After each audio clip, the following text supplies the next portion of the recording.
Hello and welcome to the Doofcast, a film and TV podcast from Doof Media. My name is Scott Daly, and I am your host, and I am a brooding detective with a dark past. And I'm Matt Freeman, his fun-loving partner who gets his head cut off with a sword. Yay, we learned lessons. We all learned something valuable from this story. This week on the show, Deconstructing Ridley Scott continues with the director's sixth feature film. We're going to be talking about 1989's Black Rain, which means 6 movies into this whole series, Matt. We have moved a decade into the future. We started in 1979 with Alien, and now here we are in 1989. So we're moving into the 90s after this. Fascinating. Yeah, it's been quite a journey. It has been indeed. Quite an unusual deconstructing director's journey. It has. So we're going to be talking all about Black Rain, and then we're going to wrap up this week's episode because Matt and I both saw a movie that deals with the multiverse, and we did not watch the same movie. So we are going to very quickly do a multiverse swap where we try to convince the other person why they should see our multiverse movie. Yeah, in your dimension, you saw one movie. In my dimension, I saw the other one. Yeah, which dimension is better? Only time will tell. Mm-hmm. All right, Matt, let's get right into our feature review of the week. Let's talk about Ridley Scott's Black Rain. A New York City cop on the trail of a killer.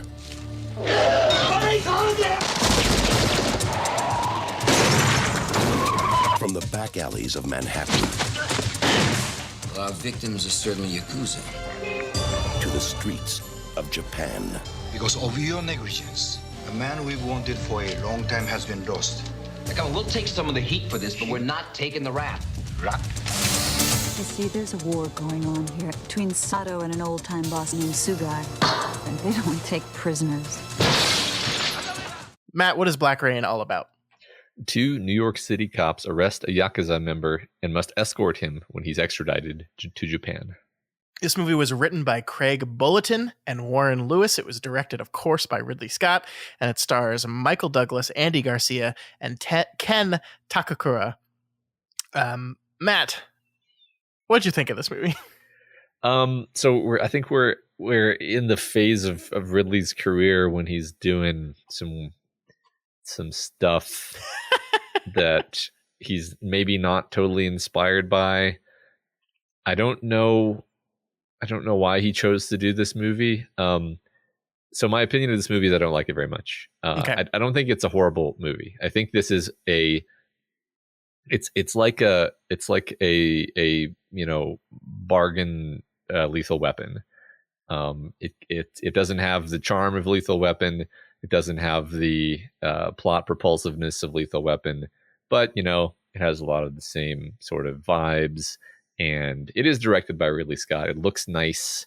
It's well executed at that level. Mm-hmm. Michael Douglas is fine, and I kind of cared what was happening at various points. And then my last comment is just it's 2 hours, which is too long. It's just too long. Yeah, believe it or not, the original cut of this film was 2 hours and 40 minutes, and I do not know what else they put into this movie. Baffling. So I think I might like this movie a little bit more than you, okay. But I kind of agree with you. This is obviously not Ridley Scott at his best. I think, it's difficult to talk about it now because movies like this aren't made anymore, right? Like they just don't make movies like this anymore. Yeah. I mean, it's part of like a whole streak of this kind of movie that used to get made all the time back then. Yeah. Which means that when you look at this in the context of 1989, this is a very safe movie to make. This is a tried and true formula. We know what it is.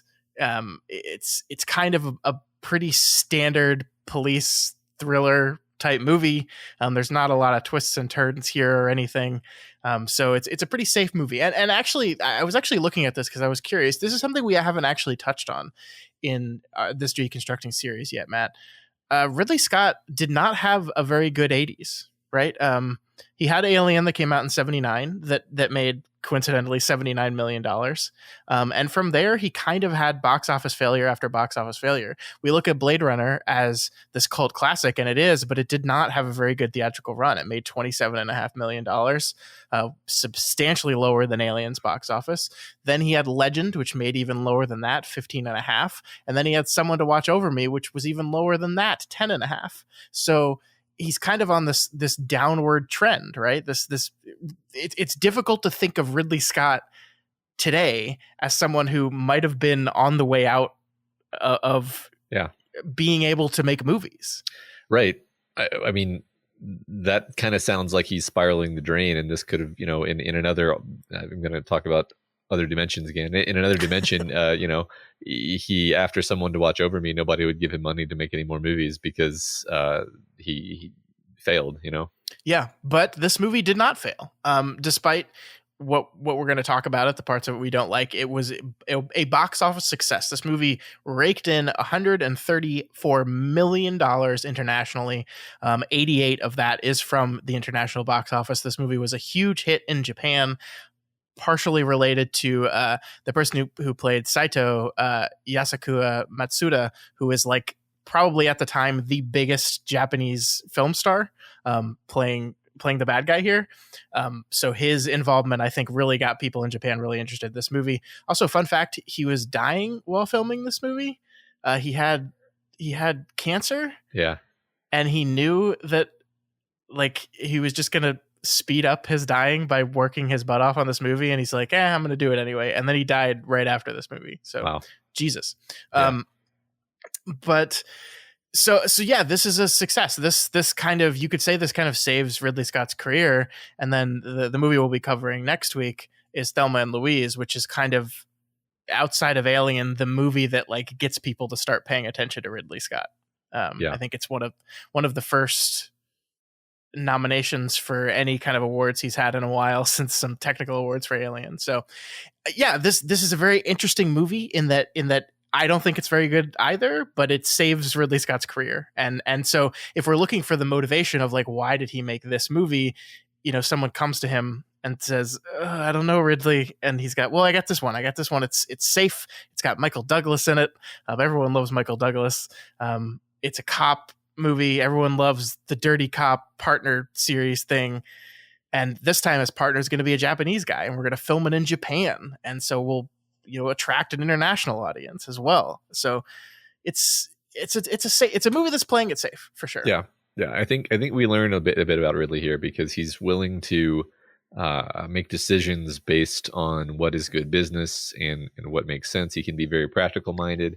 It's interesting because we've also talked about how his actual sensibility toward making films can be this sort of floaty, like almost completely dependent on the visual style of the film, almost at the expense of the script and the sort of cohesiveness of the narrative. Mm-hmm. But when it comes down to brass tacks, he actually is a good businessman, and that's why he's had such a long career. And what I'll say about this movie is, I think from a conceptual level, it is a much more solid movie than Someone to Watch Over Me. I think the bones of a story are here, and they largely work, right? If we're talking about just like basic storytelling of setup and payoff, I think this movie achieves that everywhere it tries to do it. I think there are parts of it that don't work as well in that department. I don't think the character of Sato is well drawn at all. And the love interest character Joyce, played by everyone's favorite actress Kate Capshaw of Temple of Doom fame, I think I literally said out loud, "Oh no," when I saw her. She's not good, and I don't understand why that character was not just a Japanese woman. Like, why do that? Other than we can't believe that Michael Douglas would fall in love with the Japanese. I don't know. It's just so weird to me. Well, that's what's interesting, is the movie has it's overstuffed with stuff, right? Mm-hmm. That's an example of a thing where, so the movie's 2 hours, and so okay, so like, first of all, I think I was like 40 minutes away from the end, and I was like, this kind of feels like this should be the end. Like, isn't this? and then it like has a whole nother thing. Like, we do a whole huge another like act basically.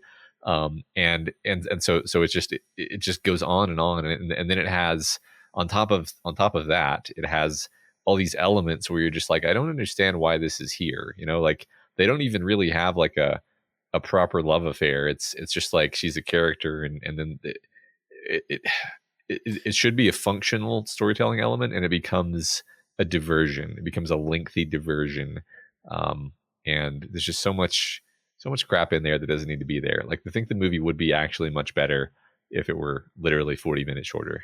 I think you're right. I there's parts of it I really like though. I like the opening of this movie is so interesting to me because of the way it kind of introduces us to Michael Douglas's Nick character, which is a motorcycle race, a street race on the streets of New York City. We don't even know he's a cop until after this whole scene is done, and then we see, oh wait, he's a cop, which is funny because like this movie opens, and by the way, last week I said I had seen this movie, but I might be thinking of the wrong movie.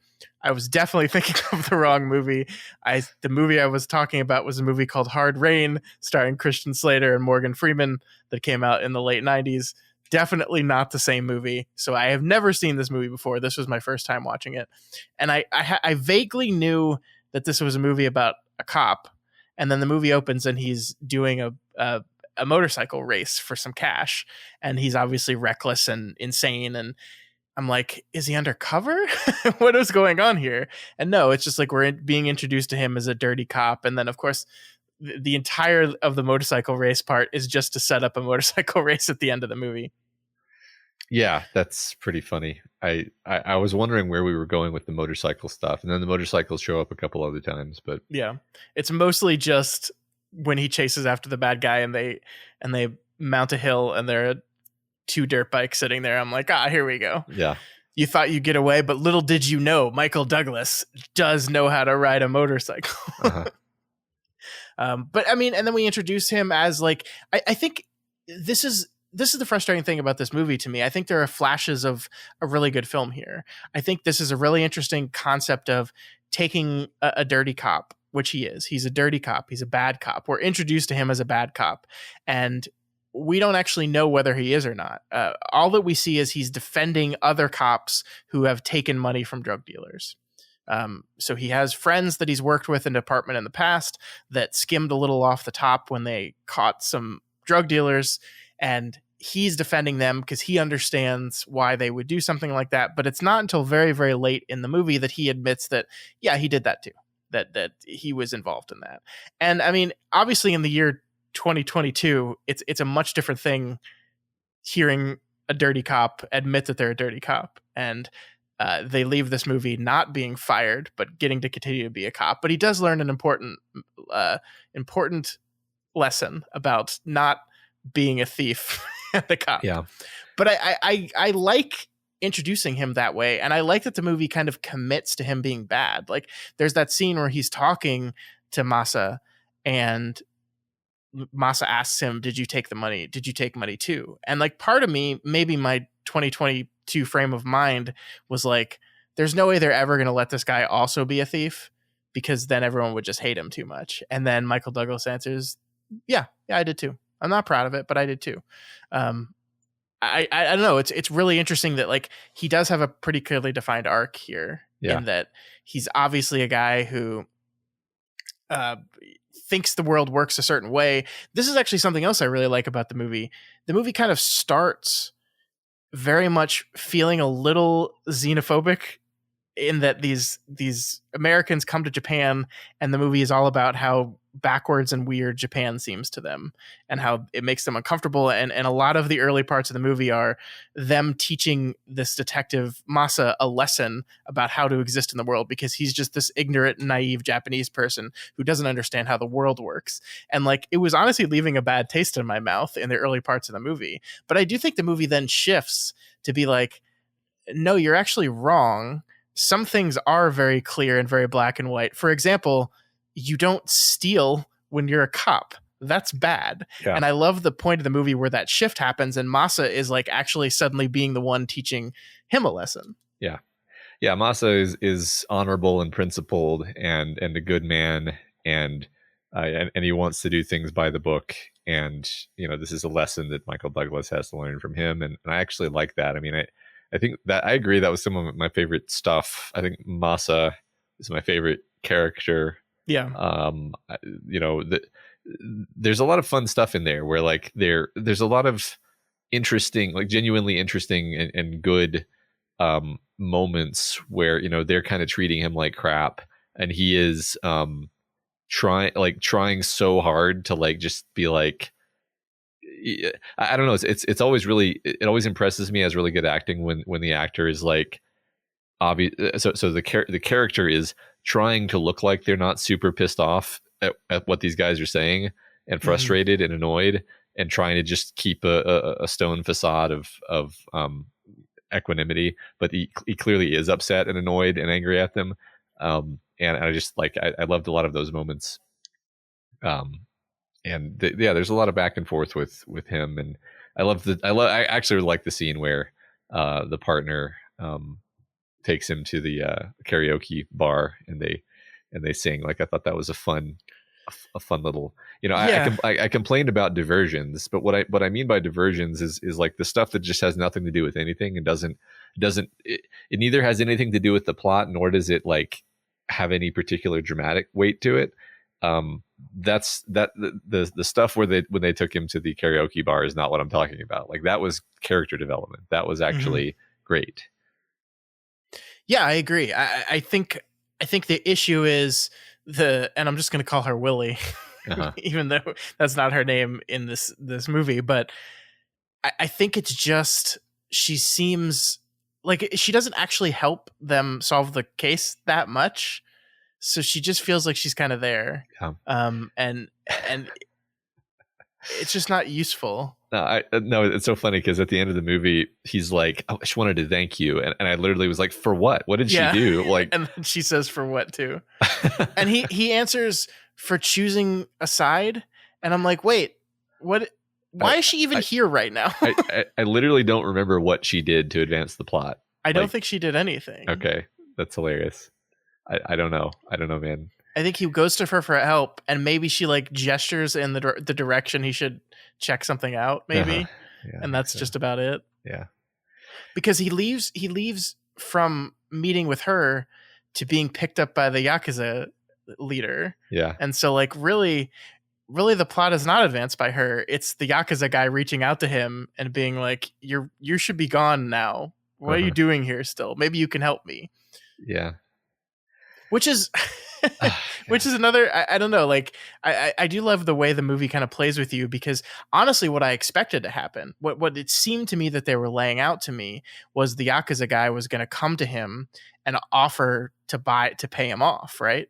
To specifically say, and it seemed like they were gesturing towards that when he said something like, "These people from America, all they understand is money."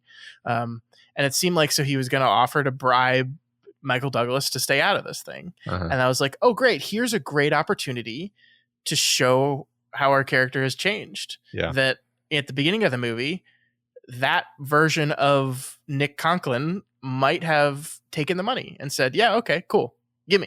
And then they don't do that, and then instead he says, "Well, here's what I'll do, I'll assassinate him for you." And I'm like, wait. So he hasn't learned any lessons at all. But that was just a long build up for him to not murder his suspect, right? And thus be like, get a pat on the back for not murdering a suspect, which hooray. I think I did like the cut where you think maybe he's going to kill him, and he's hesitating, and then it just hard cuts to them walking into the police station with the guy in handcuffs. Yes. Very well done pacing of that whole encounter. I agree.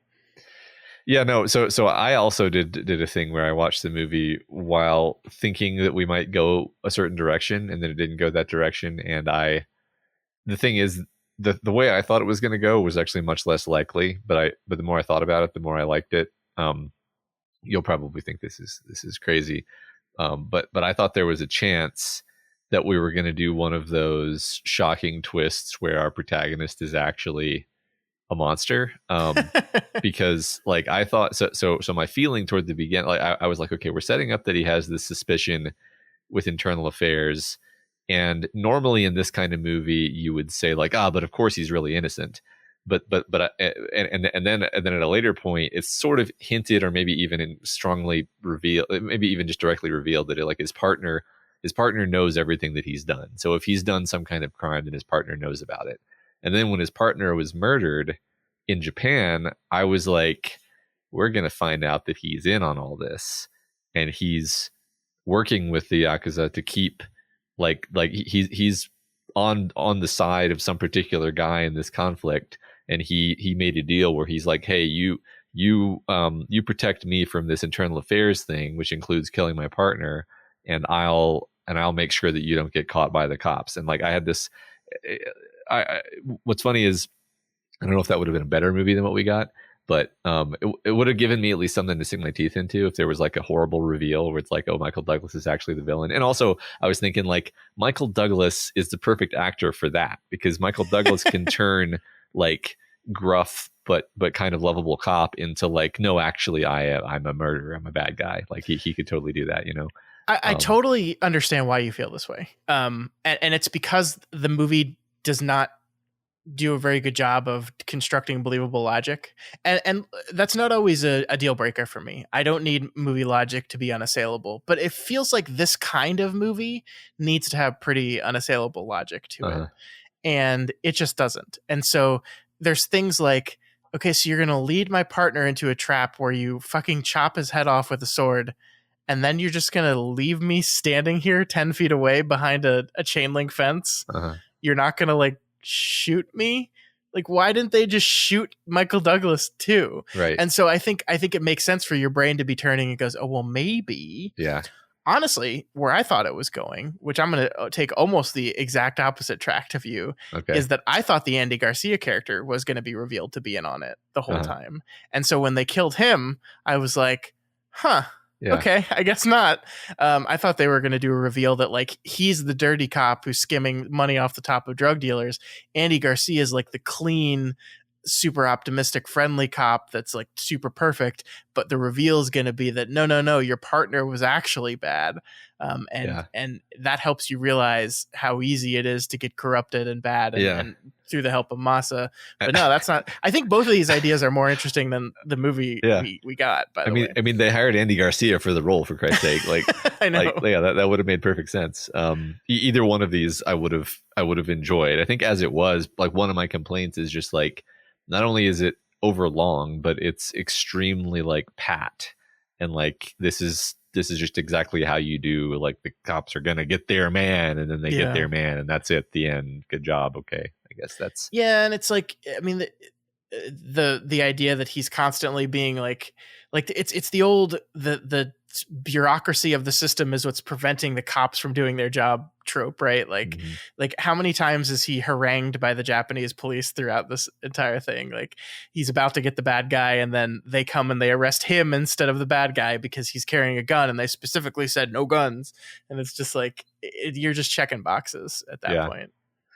Yeah, well, one of my, I mean, yes, it sort of cycles. It like cycles like 3 times, where it's like, it's like the plot element of a detective story where it's like you go to a crime scene or the scene of where the bad guys have been, and you look for clues, and maybe you find something.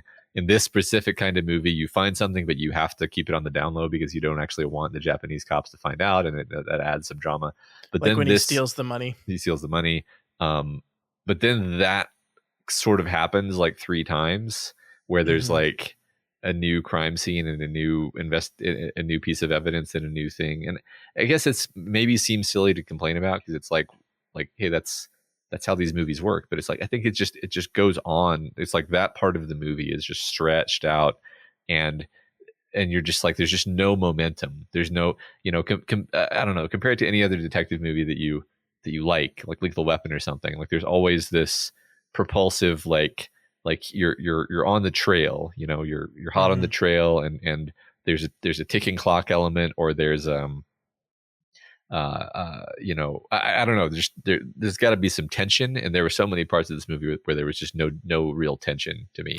Yeah, I mean, I think a lot of the structure of this, is especially with this kind of movie, is, you know, the cop is doing their own investigating on the side. They're getting closer and closer and closer, and then everything blows up and they get shut down. And then that's when one of the two partners will reach out to the two partner to go like, no, man, we can't let them stop us. Like, we can't give up. We got to go. And it does feel like that happens 4 independent times throughout the course of the movie, instead of just like the one big time at the end. Like, there's the moment where he slips the money into his pocket, which makes Masa think he's a dirty cop, which is actually true.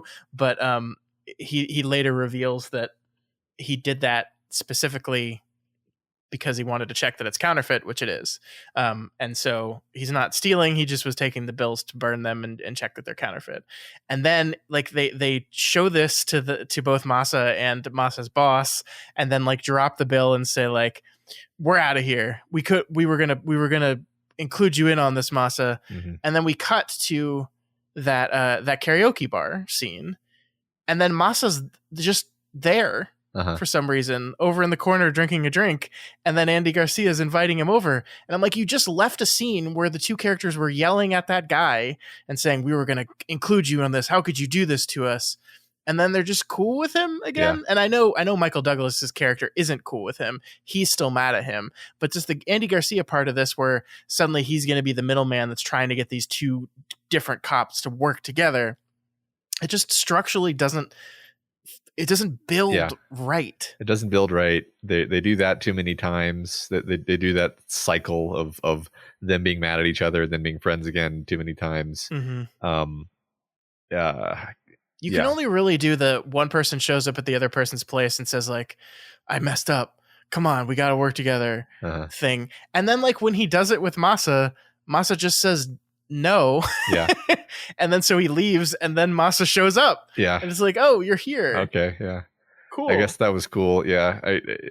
That felt mildly satisfying, but this is the minorest of nitpicks, but it was funny to me when they were like sending him on an assassination mission into a heavily armed compound with a pump shotgun with 3 shells. Like, he had more than 3 shells, Matt. And you know how I know he had more than 3 shells? Because they throw the shells at him, and for some reason, and this is, I think, a vintage Ridley Scott move, he keeps the camera on Michael Douglas's fingers as he picks up individually each shotgun shell. I think there were 5. There's 5. I mean, it can't be more than 5. It was I thought it was literally 3. I guess maybe it was 5. I remember he runs out of bullets. He runs out of shells almost immediately in the gunfight. And I don't know how that was ever even supposed to work. It was it's bizarre. Yeah. It's just a weird choice for me, because obviously what they're trying to do with that is they're trying to gesture towards the idea that, oh, he hasn't changed, and he's making a deal with the Yakuza to go in and assassinate someone, which is a very bad copy thing to do. And so we're trying to like show that, oh, he hasn't changed, so that reveal at the end that he chooses not to kill the guy sticks. But then, and this goes to your point of them just introducing too many things, on top of this, we have Sato, who is doing a double cross in the middle of this. So it just breaks out into a gunfight. So like, I guess his main choice of whether he was going to assist the Yakuza by assassinating this guy is just kind of removed. Like, we don't actually get to see in the moment of that choice. Like, I'm thinking of a scene where like he's in position, Sato's sitting there at the guy's right-hand side, and he has a choice for whether or not he can just open fire and kill him in that moment, and chooses not to or something. Like, it just kind of robs itself of the importance of him like choosing to be a better cop and choosing to be a person of integrity. And I'm sorry, like, I don't think I love the construction of the scene and the editing and the timing of it. I just don't think narratively, I am not going to kill you is evidence enough of the fact that he's not a dirty cop anymore. Right. Like, I think he was never the type of dirty cop that was out there beating or murdering suspects, right? Right. He was just the type of dirty cop that was skimming some money off the top. That was, well, and also now that you've introduced the story element of this is the guy who murdered his partner, then you as a viewer are like, I wouldn't mind if he killed this guy. like that's like that by the rules of cop movies, he is allowed to kill this guy, and I won't feel bad about it at all. So the fact that he doesn't, you're like, oh, that's that's great, but like I don't like you were saying, like what exactly am I supposed to feel satisfied about? I mean he got his man, and he's obviously like obsessed with getting his man. Like I think that's the thing you're supposed to like about him. Like all of his flaws, like he's obviously a very flawed character intentionally. The one thing that's like the most cop thing about him is like he's gonna get his man. He's not gonna even if it almost kills him, he's gonna get his man. And even if he has to go to Japan, and he's gonna fight, like, this is my collar. The Japanese embassy wants him. I'm gonna go to Japan with him, and I'm gonna chase him down. Like this is all. So that's actually just in character. Is like he's not gonna let the guy go. So yeah, maybe I'm reading too much into this, but I kind of made the assumption that part of the reason why he was so invested in getting this collar is because if he doesn't come back having recaptured this guy, he's fucked with IA. Yeah, I think that was subtextually there, but not super obvious. Like, I agree with you that was what you're supposed to think. Speaking of just this whole angle, and like not being sure how to feel about things, maybe I'm dumb, or maybe I have the right reading, but I just don't like it, or I don't care. But like, so the last scene is he's in the airport with the partner, the Japanese partner. Sorry, I forget his name. And Masa, and he kind of gives this little speech where he's like, yeah, I don't know where the plates went, but if somebody had those plates and they knew the right people, they'd be set for life. And like, you're supposed to think like, oh, he has the plates, and he's gonna start counterfeiting in America, and he hasn't learned anything. And then you realize that he gave the plates to Masa, and it's like, no, he's not going to do that. He's not he's not a thief. But like, why did he give them to Masa? Like, is Masa gonna counterfeit money? like no, he's not, because he's the honorable guy. So like, what I feel like I'm just being slightly dumb here. Like, did what I just said make sense? So first of all, he couldn't possibly have the plates. Like, where did he get them? He just grabbed them off the table while he was frantically running and gunning through that room. Right. I mean, the only logical way for him to get the plates was that after he captured Sato, he doubled back and stole the plates. That too. For what purpose? Just to give, like, just to create a scene in which he would give them back in a dramatic way. Like, in any other sequence, the way this plays out is he just leaves the plates there on the table, and the police come and they just take them, and now they're recaptured and no more counterfeit money. But yeah, he goes the extra mile to take them so he can put them in a present and give them to Masa in the present to demonstrate how he's better now, because I could have just kept these. I definitely did steal them still, but I could have just kept them, and I didn't.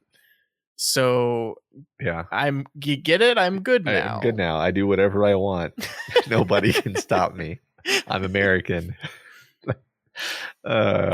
I also did appreciate the fact that the present he gives Masa and the present Masa gives him are wrapped with the exact same kind of wrapping paper, and that's like that's a props thing. Like, they probably just didn't have extra wrapping paper, but I really enjoyed that. Well, it's also funny that the box that Masa gives him is in the shape where I was like, wait, is Masa giving him the plates? I thought that too for a second. And then it's because you just know the plates are going to be in the present. You're just not sure which one, and then you're like, right. But it's like, wait a minute, why should I be confused about that? You're just throwing shit into the movie to confuse me now.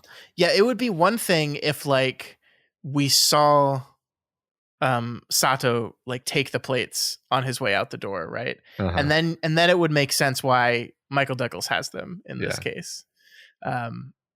It just, the way it plays out, it doesn't make sense. It just doesn't make sense. No, it's silly. And it's like, I think it's a great encapsulation of the overall problem with the movie, is that it's doing a thing to build a scene, but it's not putting in the groundwork to make things play out in a logical manner to make that scene make sense. And Yeah. that's kind of the overarching problem with the movie. Yeah, it seems to me the whole movie is like a giant wooden structure made by somebody with no experience in building things or architecture, and there's way too many boards and way too many nails, and they're all just crossing each other into this giant rickety tower with no real integrity or sort of beauty to its form, but I guess it functions well enough to stand up for now. Yeah, I mean, we're being pretty negative here, but there was a lot that I enjoyed about it. I think Michael Douglas is such a fun, charismatic actor that even when he's not great, he's still pretty good. Yeah, I think you're right. I mean, I think a lot of what I enjoyed about the movie comes down to Michael Douglas and then the director Ridley Scott just kind of making things visually interesting. Like even something as simple as, you know, we're going to follow this guy down this street, or we're going to stake out this place, or when they go to the whatever sort of like industrial factory it is where the Yakuza is having one of their meetings, and it's like this dark, hellish industrial nightmarescape, and there's just like people at various points just like welding pointlessly just to create like a flash of light and sparks. And the Japanese Yakuza guys are all sitting in this dark, smoky room with no lights on. It's really interesting because I've seen Japan filmed a lot of different ways.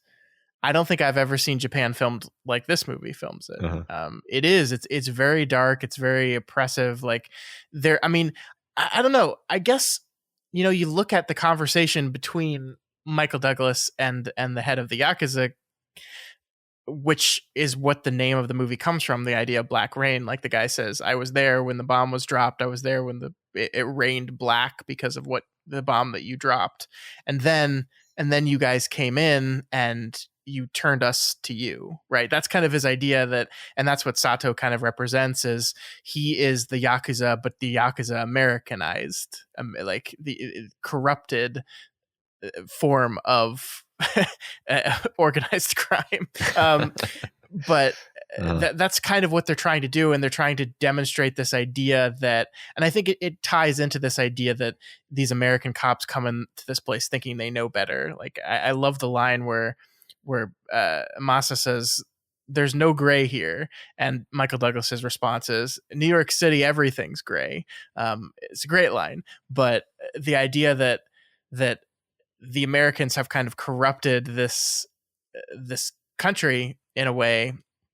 And so everything we see, like, honestly, a lot of what they film in Japan, like, looks indistinguishable from New York City to me. Yeah, but it is actually Japan. It is. They actually did film in Japan. And I think that's on purpose. Yeah. I think Ridley Scott chose to do it that way. Like when we see New York City in the opening scenes, it's very gritty. It's very dark. There's stuff everywhere that it's this very specific like 80s kind of aesthetic. Yeah. And he carries that over when we move to Japan. Yeah. And the city is like, you know, when you got characters running into the subway systems and getting trapped in these areas, in these parking garages and getting their heads chopped off. If you didn't know it was in Japan, you could think it was in New York. And I think that's very, very intentional. Yeah, right. It's almost unique and remarkable when they shoot something that seems distinctly Japanese, and they're usually doing it like to make a point. Like, yeah, like you described the conversation with him and the Yakuza gang leader where you know his sort of private chambers are very dressed up in the traditional Japanese stylings, because it's like that's that guy's whole thing, is he's like, things should be more like the traditional way of doing them. Right. And then that's why the set piece at the end takes place on a farm with a very like the house that's at the center of this farm is a very traditional Japanese architecture looking thing, which ironically, the only part of the movie not filmed in Japan, that was filmed in Napa in California. That's hilarious. Yeah. Their visa's expired. Yeah. And then Ridley Scott said he never wanted to film in Japan again because of the permitting nightmare. Yeah, it's the permitting. Like I read a lot about this, and it's actually really interesting. There's a lot of bureaucracy. I mean, there's a lot of bureaucracy when you film anywhere, but I think the Japanese bureaucracy was really, really bad, and to the point where, like, what I read was if they had the area from 10 to 2 and 2 o'clock hit, and they were not done with the scene, they were done with the scene. That there would be a representative of the government there who would literally stand in front of the camera and say, "You are not allowed to shoot anything else. This is done. You are done. You have to leave." And that's just, as a filmmaker, I can understand why that's incredibly frustrating, because you basically always go over, right? And that's why the unions that exist around crews have such strict timetables for if you go over, you have to give that time back. They have all these very strict rules of how much time you can work in a certain given time, because shoots always run over. Sure.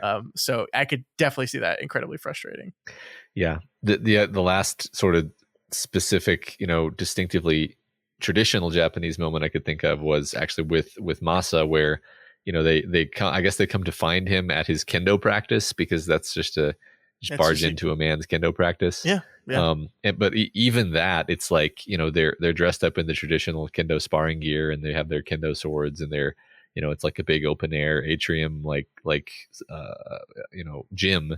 But even that is kind of shot in a way that just reminds you that, like, but this is a modern building. This is not a traditional building. And then I think, a big, there's a lot of like subtext here, because like, then the karaoke bar thing, that is kind of like the 80s stereotype of like the Americanization of Japan. Yeah. The idea of karaoke being super popular in Japan was this meme, which I guess is true. I actually have no idea how true that is. It probably is. The idea of the Japanese people singing American pop songs, and dressing up in Western styles and everything, and that just being the sort of contrast between the previous scene where we saw Masa as this guy who was trying to be kind of a traditional Japanese guy, and then being pulled into that environment where he was obviously really uncomfortable. Movie's doing all kinds of stuff with this, and we have kind of, and it's not that I think it's so muddy that I have no idea what the thesis was, but it is kind of like, okay, it's not central enough. Yeah. It's just more of the crap and chaos that the movie's throwing into things ultimately. Yeah, I mean, I think the movie wants there to be an overall lesson about how these two cultures can learn things from each other, right? Mm-hmm. The idea that like the concept of honor and loyalty, which is something that Michael Douglas does not really have at the beginning of the movie, but there's also this kind of thread through the movie of the kind of individualism of the American versus the collectivism of the Eastern culture, right? That part of part of Masa's problem is he can't go against the group, and so he knows this is the right thing to do. He knows they're onto something, but he cannot break off from his group. Which, I mean, are these extremely stereotypical, broad depictions of two very complicated cultures? Yes, absolutely. This was the 80s, right? Yeah. But I do appreciate that they're like trying to do something there, that like it's not just let's go in here and teach these Japanese people how we do things downtown. It's actually that both groups of people have something to learn from each other. Yeah, and I think that's ultimately why they couldn't have the twist be that like Michael Douglas is actually a monster, because more important to the central thread of the theme of the story is like these are two cops who have their own flaws and maybe their own shortcomings, who then learn from each other and come away from it better, and at the expense of Michael Douglas's partner's life. Yes. Can we just talk about how wild the scene in the restaurant in New York City is, where you got these two cops just hanging out there eating lunch, and there's the mob and the Yakuza are meeting. Was he there to scope out the mob and the Yakuza, or is it just a coincidence? I think it was a coincidence. If it was on purpose, I missed that entirely. And they just watch murders happen Uh-huh. and don't pull guns until the murderers try to leave the room. Yeah. And I'm So like, confusing. For a second there, I was thinking, oh, he's either in on it or he's just going to let it play out because he's indifferent to it because he's a corrupt, dirty cop. Or he feels like there's nothing I could do here anyway. But then at the end of the scene, he pulls his gun anyway and there's a chase. So it's like, why didn't you do that before he murdered the second guy? That's so my thought was like, okay, maybe he's waiting until they left the restaurant so that there's not an incredibly bloody shootout inside this crowded restaurant. Mm-hmm. But then he starts the shootout before the guy with like the Uzi or whatever it is has left the room. And so he just like sprays machine gun fire into the restaurant. And it's like, that's so that's not why it was. No, that was yet another one of the scenes that made me think that Michael Douglas was in on it. But no, it just doesn't make sense. It just doesn't make sense. You know what you don't see very often anymore? What? Counterfeit crime as a movie plot. Uh-huh. I think that the 90s is probably the last time we'll see that. Like the Rush Hour movies. By the way, this is basically like I am fully convinced that Rush Hour took this general concept and just flipped it and made the movie Rush Hour. Wasn't there also a Lethal Weapon movie involving counterfeit money? Yes. I can't remember which one. But, counterfeiting money was all the rage. And I mean, I think it's both a combination of cash is just not as important in the world we live in today. And also the technology to print money has gotten so good that it's legitimately impossible to counterfeit money anymore. Yeah. Yeah. I mean, it's interesting. It's funny because, people talk about the 80s as being this like money obsessed era. And it kind of makes sense that that all the crime movies would be concerned with undermining money. Yeah. I don't know. That makes sense to me on a psychic level. Sure. I still don't understand. Okay, let's try to parse the what the Yakuza was doing here, right? So presumably they are getting in business with the mob in New York City because they are super good at counterfeiting money. And so they've probably, let's say they've been counterfeiting yen for years and they're like, oh, we're really good at this. Let's get into the business of counterfeiting the dollar. And so we'll use the mafia to help us with this business, but we need to show them how good we are. So let's send one of our representatives with the plates, which are like the whole thing with the counterfeiting money is how good of plates you have for the paper to be pressed into it to print off of, right? Yeah. So we're going to send half of a plate to demonstrate to them how good we are. Why not just send them some of the finished product? I mean, look, here's what's stupid. And this is, I was thinking this during the movie, is I was like, it's silly to imagine that you're only going to have one plate for the front and one plate for the back, and that they're going to be treated like an irreplaceable, perfect item that you can never duplicate. It's worth we're gonna murder countless numbers of people over this piece of metal. It's like, just have the guy make a few plates, or just duplicate them. Yeah, just get some more plates. I mean, I get that maybe it's like mechanically difficult to do that, but like, I'm pretty sure that just like machinists know how to do things like this. But it's very important to the movie that the plates be the MacGuffin, right? So the movie needs a MacGuffin, and fundamentally, like, I think that's another reason why counterfeit money stories are popular in story, like as storytelling gimmicks, is they provide nice MacGuffins, because there's always either like plates or there's a bag of money. What's wrong? Well, like, what does this mean? Or like, oh, there's a forger. Sometimes there's a forger, or it's like, oh, they kidnapped the forger's daughter. We got to rescue the forger's daughter. The forger's being blackmailed. Like there's always, you got these elements of forgery and the plates. So I get it, but it doesn't actually make any sense in real life. It only makes sense in story world. Sure. And I'm fine with it in story world too. I just don't, I don't know if the movie does a really good job of, like, this is honestly the second movie in a row where we've had a crime happening that is the central driving force of the film. And I just feel like the crime is kind of really downplayed as compared to the other elements of the movie, to the point where I'm like, okay, but what were the bad guys actually trying to do? Uh-huh. Yeah, right. In the previous movie, the guy murdered a guy, but we're like, but why? Yeah. Who is this guy? Like, we know Yeah. nothing about him. And then in this one, it's like, oh, it's counterfeiting. The most victimless crime. And really, it has nothing to do with counterfeiting itself. It has to do with Sato wanting to be on like the head council in the Yakuza, like wanting to be a bigwig in it. And so he's kind of, flexing his muscle in ways by murdering a Yakuza member and stealing the plates from him, and then thinking, I don't know, like, I guess his plan the whole time was just to kill them. I don't know why they ever thought that inviting him to this thing and pretending to forgive him, I guess, was a good idea. I don't know. Also, I'm just going to say it, Matt.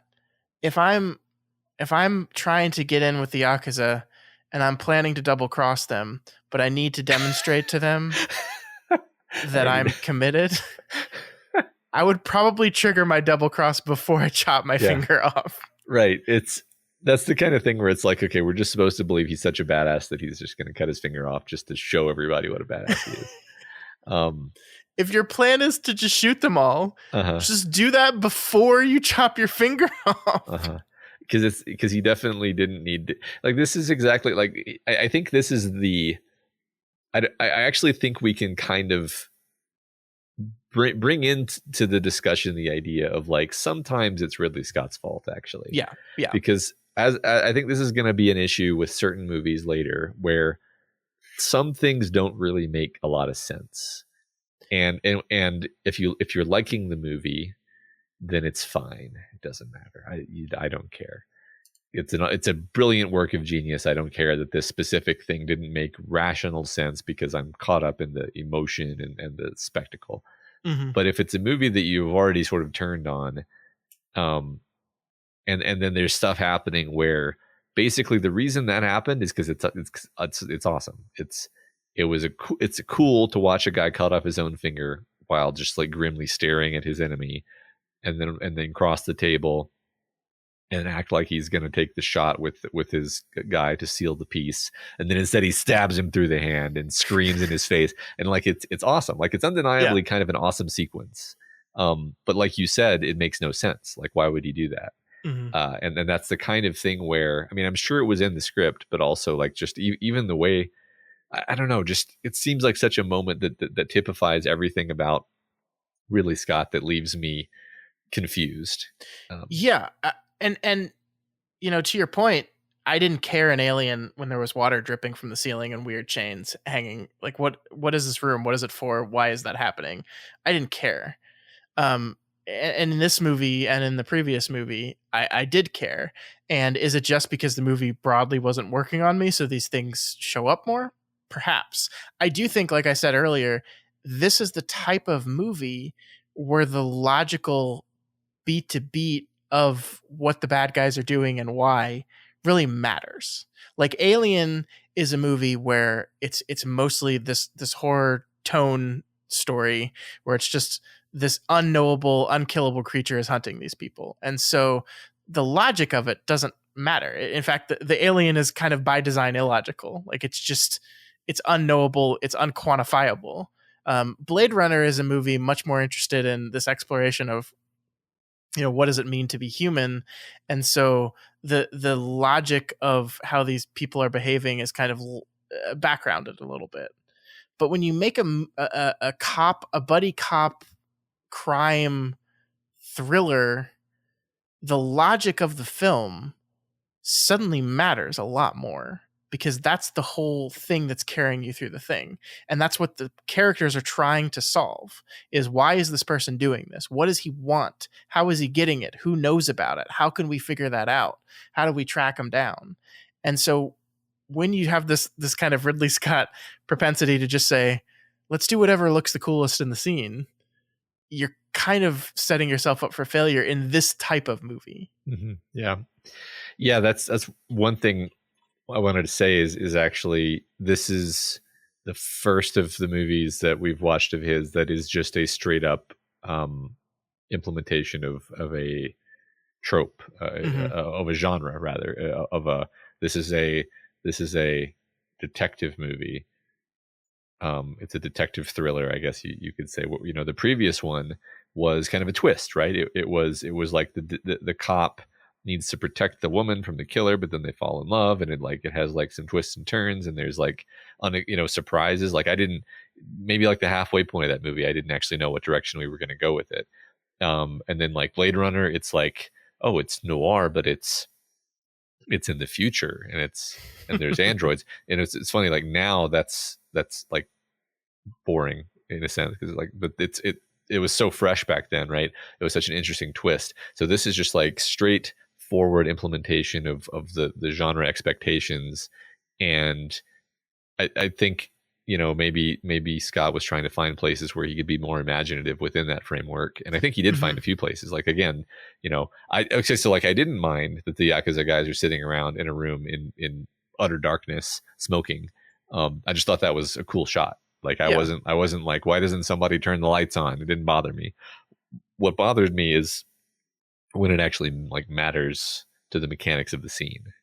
Yeah. I think maybe the composition and design of the things, when those are quote unquote illogical, it doesn't matter in a Ridley Scott movie. Yeah. But he carries that concept forward in character behavior, and to the point where you're just like, I guess the biggest problem is I never understood Sato's deal. like why is he, like, we're kind of told, oh, he's been Americanized or whatever, but like, why is he thinking this is the best way forward? Why, like, it just seems to me like he's screwing himself over. Well, I mean, I think he wanted to take over the Yakuza. Like that was his real plan. And the plates were not even really central to, I honestly think the power play all along was, I'm going to get everybody in the same place and kill everybody, and then I'm going to be the boss. And he, that was his ambition. He's just like kind of an insane, ambitious guy who just wanted to totally decapitate the Yakuza and become the new boss of bosses, because he thought he deserved all the. And again, a lot of this is kind of riffing on the typical archetype of this sort of character. I don't know. I agree. He was kind of underdrawn as a villain. I mean, it's funny. I kept thinking about actually the Lethal Weapon movie where they fight the triads, and the triads are counterfeiting, and Jet Li is the main antagonist, which I can't prove this, but I actually feel like that movie was taking notes from this one, in terms of. Yeah, and that's Lethal Weapon 4, right? So that's definitely the worst of the lethal weapons. Except for the scene where they try to shoot Jet Li and he dodges the bullet, and then the bullet hits his brother, and it's really cool. And, I mean, sad for him, but it's kind of a cool moment. And Jet Li's character in that movie is nothing. Like he doesn't speak like at all. Yeah, he's just like this unknowable bad guy, and that's wonderful. Well, that's kind of the thing I was going to say is that it reminds me like him being an unknowable bad guy in that movie works really well, because he's just like he's like the Terminator. he just kills people. Whereas in this movie, he's like he's he's not unknowable enough to be mysterious, but also we don't understand him, and so it's frustrating. Yeah. Yes, I agree. Work. I agree. We talked about this movie longer than I thought we would, because I just didn't like it very much. Honestly. It's very confounding though, and I think it does say a lot of interesting things about Ridley Scott's career, and of course it saves him. And then we get to move on next week to the 90s and to Thelma and Louise, which is a movie I have actually seen before, Matt, and I mean that for real this time. And I love very much. So awesome. This is going to be the 90s for the Ridley Scotts. It's gonna be pretty good. It's gonna be pretty good. I mean, it's so weird to talk about this, like that the idea that like Blade Runner was a failure, right? Because it obviously wasn't, in that it's become a cult classic, but it just didn't make any money. And So like from the perspective of the business side of filmmaking, Ridley Scott's this guy who comes out, makes Aliens, a movie that does very, very well, follows it up with Blade Runner, and then he's just getting worse from there. Yeah. It's fascinating. Well, I kind of knew this would happen though, because when we entered into the Deconstructing Ridley Scott project, you look at this list of movies and you're like, wow, all-time great, never heard of it, all-time great, never heard of it, all-time great, never. And it's like, wait a minute. So like, if I've never heard of it and it's a Ridley Scott movie, it's just got to be bad. Like, so we went into this and I kind of knew that there were going to be some duds in here. And, I think we still learned something from the duds though. I think so too. I mean, I'm glad I watched this movie at the end of the day. Yeah. So. Sure. So let's look ahead a little bit here. We have Thelma and Louise is next. Then we have a movie called 1492, Conquest of Paradise, of course, about Christopher Columbus. I've never seen that one. Have you? No, I don't think so. It has Sigourney Weaver in it. I didn't even know that. Interesting. Who is Sigourney Weaver playing in a Christopher Columbus movie? Fascinating. Queen Isabel. No. Okay. Fair enough. Oh, Gerard Depardieu is playing Columbus. Interesting. Huh. This is going to be fun. Yeah. Then we have, after that, we have White Squall. I remember that movie. Do you remember White Squall? It sounds a little familiar, but I can't think of anything about it. So. Then we have G.I. Jane, the infamous now G.I. Jane. And that's really the 90s. I guess it's not until the 2000s that he really kind of hits his popular stride of like just hit after hit after hit, because we have Gladiator in 2000, Hannibal in 2001, Black Hawk Down also in 2001, Matchstick Men in 2003, Kingdom of Heaven in 2005. Yeah, he's just going. So we're basically out of the duds that you've literally never heard of, and from here on there might be a few movies where we're not too solid on them, but they're definitely not bad movies. Yeah, I think the only movie on this list that I had not heard of outside of the ones we've already covered is 1492. Everything, I haven't seen all of these. Like, I don't think I've seen A Good Year, which is a Russell Crowe movie that is in 2006. I don't think I've seen that movie, but I've heard of it. Yeah, I've heard of it. All right, so the future is bright for Ridley Scott. Thank God that Black Rain did well. Yeah.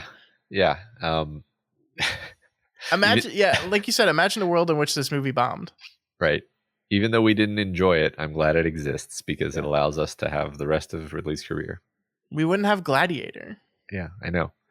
So in retrospect, I love this movie because it allows us to have Gladiator. All right. So that is Black Rain. As we said, next week we will be covering Thelma and Louise, the first 90s movie, and a movie that won an Academy Award. Not for Ridley Scott. As we've stated at the very beginning of this project, never won a directing Oscar, which is just wild to me. It is. But this is one of his nominations for that. Let's do something about that, Scott. What can we do, Matt? What can we do? Let's campaign for really to get an Oscar. Okay, let's do it. Okay. You got $5 million? No, I mean just like we should say it. Ridley should get an Oscar. Okay. Yeah, I can do that. That's extremely free. Okay.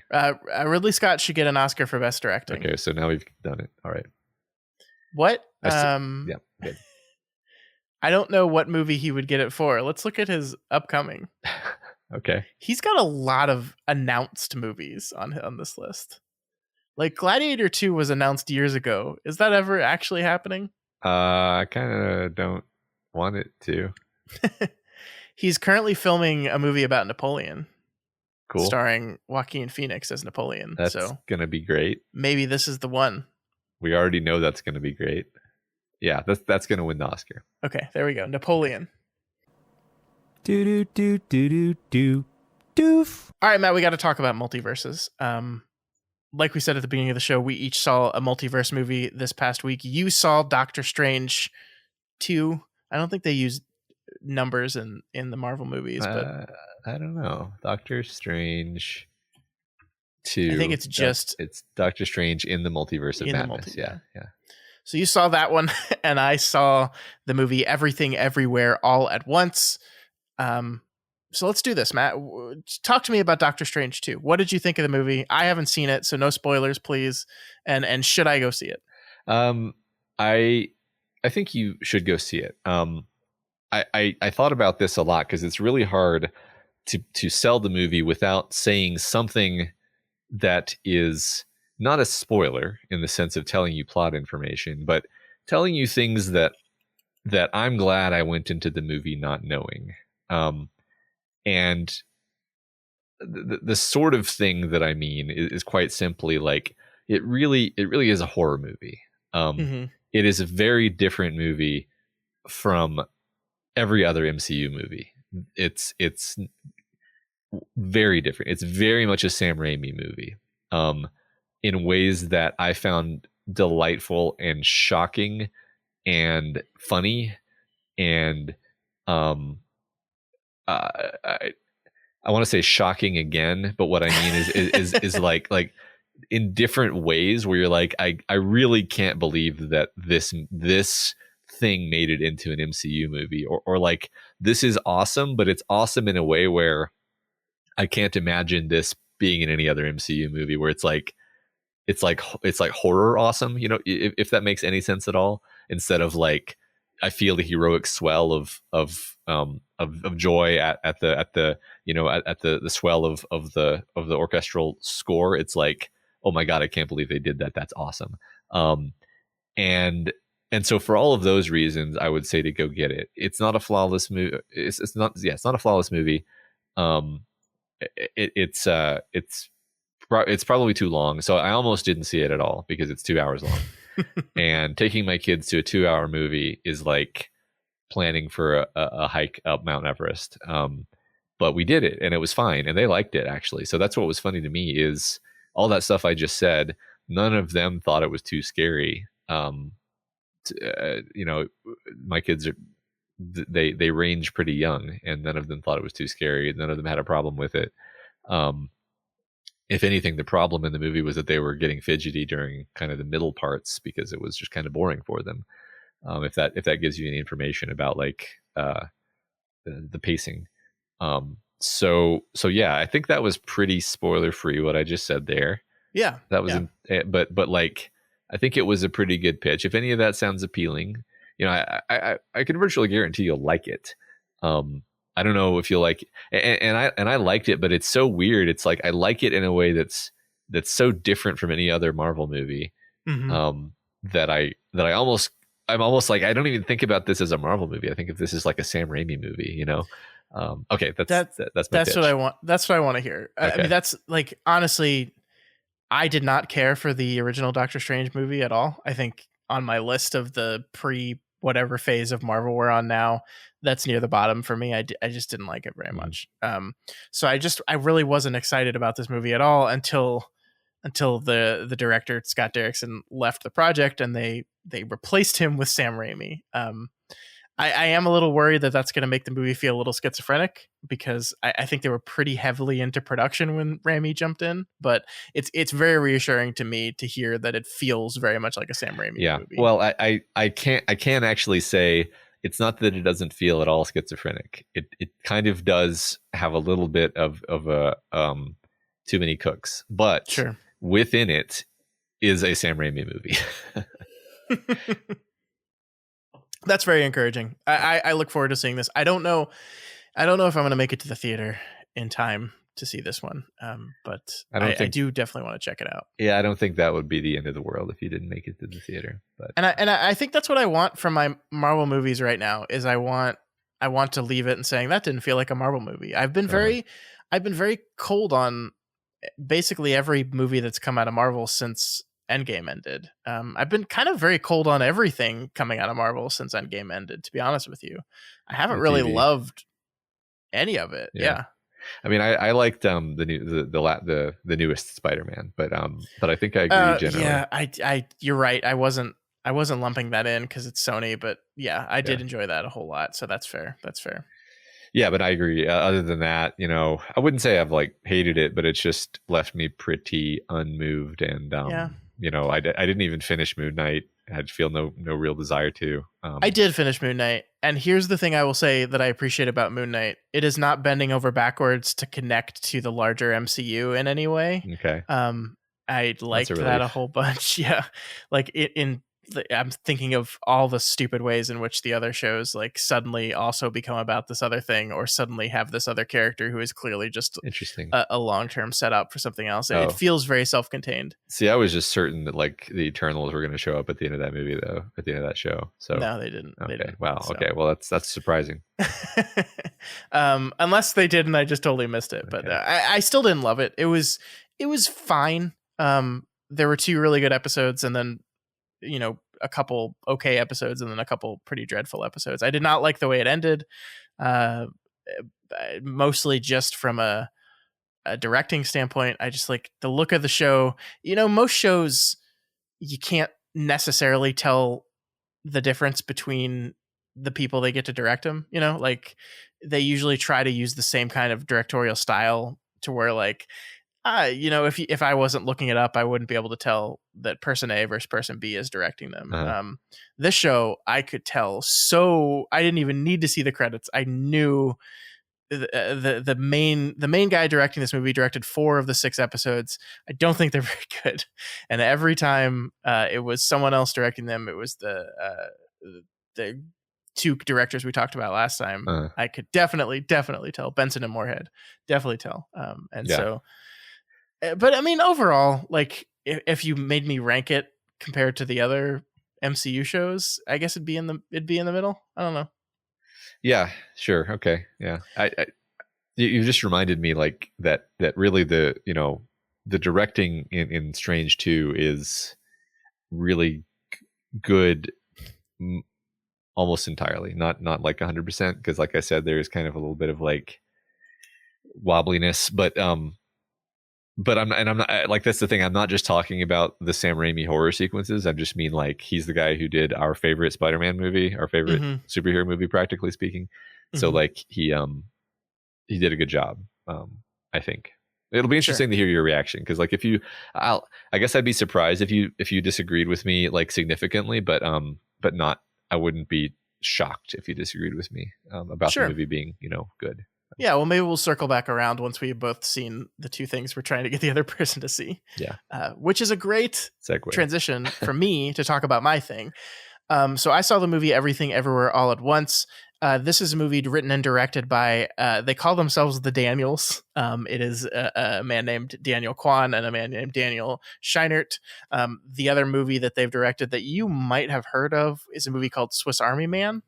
I have heard of it. I haven't watched it. Yeah, it is a movie in which Daniel Radcliffe plays a corpse that is also a Swiss Army corpse that, like, if you pour water into its mouth, it will filter it, and then you can drink it. You can propel yourself across the water using its farts, and it also can become a gun. I say this just to show you like the absurdity of these 2 writer directors, that they just embrace the absurd. And Everything Everywhere All at Once is them doing that to the best I've seen. This is absolutely one of my favorite movies I've watched this year. It might be on path to being one of my favorite movies ever. And it's weird because a couple things happened with this movie. One, everyone I was hearing talk about this movie was being hyperbolic in the way that I just was, to the point where the cynical side of me was like, there's no fucking way it's going to be that good. That's absurd. It's absurd to think it's like as good as all these people are talking about. And then there's another part of me that just like has been really bummed by movies lately. Like if I just look at the movies I've watched over the past 6 months, I just haven't watched a movie that like I've fallen in love with in a way that like, as like, yes, this is why I love movies. And part of that is because I have a kid now and he's very young and we just don't go to the movies as often as we did. The other part of me is I'm watching just a lot of television, and I'm watching quite a bit of very, very great television. And I just haven't seen a great movie that I leave the theater going, fuck yeah, movies. And I was so happy I chose to see this movie, because this is definitely a movie I left saying, fuck yeah, movies are awesome. Look at these things that a movie can do that only a movie could do. You could not do this thing in a TV show. It only works as a movie. And it's just incredible. And I'm being extremely vague on everything that this movie is about, Matt, because I think the best thing to do in this movie is to go in not knowing anything about it at all. Yeah, I've heard that, and I've intentionally not looked into anything about it. Yeah, it's funny because I totally resonate with what you were just saying about feeling like people must be exaggerating, but then also being like, yeah, but every once in a while, a new movie is actually 12 Monkeys or Gladiator, and it's like it is actually a movie you're going to be thinking about for the rest of your life, and so the hyperbole is just accurate. Yeah. And the remarkable thing to me about this movie is, as I just kind of told you about the Farting Corpse movie, and the sensibility of these two directors is one of constant absurdity. Like, this is a movie where batshit crazy things are happening every minute, and yet it's hilarious. It's absolutely hilarious, and yet it's also deeply, deeply introspective and fascinating and nuanced and dramatic. You will feel things. It's important. The way they can take the absurd and make it mean something is it's incredible. It's incredible. I don't know how they do it. I like really don't know how they do it, because there are scenes in this movie where you're just laughing your ass off because it's the most ridiculous thing you've ever seen. And then 30 minutes later, you find yourself caring intensely about that most ridiculous thing you've ever seen. That, like, I just want to make sure that absurd thing is okay, because I'm really worried about it. And it is doing the multiverse concept, which is the one thing I can say about it, because that's pretty obvious, in a way I've never seen done before, in a way that it matters. Like, the fear with the multiverse is always, it's going to make, once you introduce the multiverse into the MCU, no individual thing matters anymore, because there's thousands of them, right? There's infinite amount of them. No death is going to matter in the multiverse, because even if Iron Man dies, well, don't worry, there's going to be a new Iron Man. He's just a few universes over. He's right there. Right. And that's my biggest fear with the MCU going down this path. And this movie, like, looks that concept dead in the eye and says, let's talk about that. And it's great. Okay. It's so good. I will say the one example of how good this movie is. The character is giving a speech, and in the middle of the speech, they say a line from a 2000s pop song. They do not acknowledge that the line is from a 2000s pop song. No one acknowledges that the line that the character just said is from a 2000s pop song. I was sitting in the movie and I said, that's a line from a song. Nobody ever says anything that the character just quoted a line from a song. But throughout the rest of the movie, that pop song is randomly playing in the background of various scenes of the movie. And it goes completely unremarked. If you didn't recognize the song, if you didn't grow up hearing the song 40,000 times and therefore you knew all the lyrics, it would go completely over your head. Okay. But it's just there. It's just there. And that is kind of how this movie works in all the things that it does. And it's one of those things that I can't wait to watch it again, because I'm sure there's 20 other things like that I caught this time, but that we'll catch again next time. Sounds delightful. I do want to see this in the theater. Actually, it sounds like one of those experiences where you will remember the first time you saw it for the rest of your life. So yeah, and you're gonna laugh, Matt. You're gonna cry. It's everything. It's everything you want a theatrical experience to be. It's always funny how when somebody tells me I'm going to cry in a movie, I'm like, well, now I won't, because I expect to, and it's like, no, I definitely will. It's just funny that I think that I won't. I can't wait to watch it. So yeah, everyone should go watch it. Everyone should go see everything everywhere all at once. Also, by the way, here's another plug. If you have seen Swiss Army Man and you like it, and you've seen Everything Everywhere All at Once and you like it, Daniel Scheinert, one of the two Daniel brothers, made another movie called The Death of Dick Long that I watched at Fantastic Fest. And Matt, I refuse to say anything about this movie because it's the weirdest fucking thing I've ever seen. Okay. All right. I don't know how to talk about it, but the concept is there was this night of partying and one of the characters' best friends died, and they're trying to figure out how to hide the fact that he died from everyone in the town. Uh-huh. And then, the movie refuses to tell you how he died. And the reveal, just watch The Death of Dick Long, everyone. Just go watch this movie. All right. Let me see where it's available right now. You've made me curious, so. It's just, oh my God. I love these directors so much. It's like the way they look at the world and the way they construct these things. It's like exactly my style. Okay. And it's wonderful. All right. Well, I do want to watch all three of these movies you just described now. So I'll get back to you in 2029. All right. And I think that's going to do it for the week, right? So yeah, I think the lesson here is don't watch Black Rain. Watch Doctor Strange 2 and watch Everything Everywhere All at Once. Yeah, maybe not in that order, but yes. Yes. But that is all we have for you folks this week. If you have any opinions on Doctor Strange 2, on Everything Everywhere All at Once, on The Death of Dick Long, or possibly on the Ridley Scott 1989 film Black Rain, if you saw it, maybe you did, I don't know. You can reach out to us via email at doofmedia@gmail.com, on Twitter @doofmedia, or over on our Reddit account, that's r/doofmedia, which we now have over 1,000 members on there, Matt, which is pretty exciting for a little tiny show. It kind of snuck up on us too. It did. That's a nice little surprise. And if you're not already subscribed to the Doofcast, we encourage you to subscribe and ensure you never miss an episode. You can find the Doofcast on every major podcasting platform. And if you like what we do here and want to support us, consider becoming a patron of Doof Media. You can head on over to patreon.com/Doof Media and pledge at any of the available levels to get a whole bunch of really cool things. We have bonus podcasts that come out just about every week. Matt and I watch some Stephen King movies and we talk about them. Next month, I think we're doing Firestarter, which is the newest adaptation of a Stephen King novel that just hit Peacock last week, I think. All right. Can't wait. Also, please consider rating and reviewing the Doofcast on Apple Podcasts, because every review helps us get more exposure and introduces new people to the content that we make here.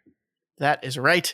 And that is going to do it for us this week. We will be back next week with another Ridley Scott film, this time his Oscar-winning Thelma and Louise. We'll see you then.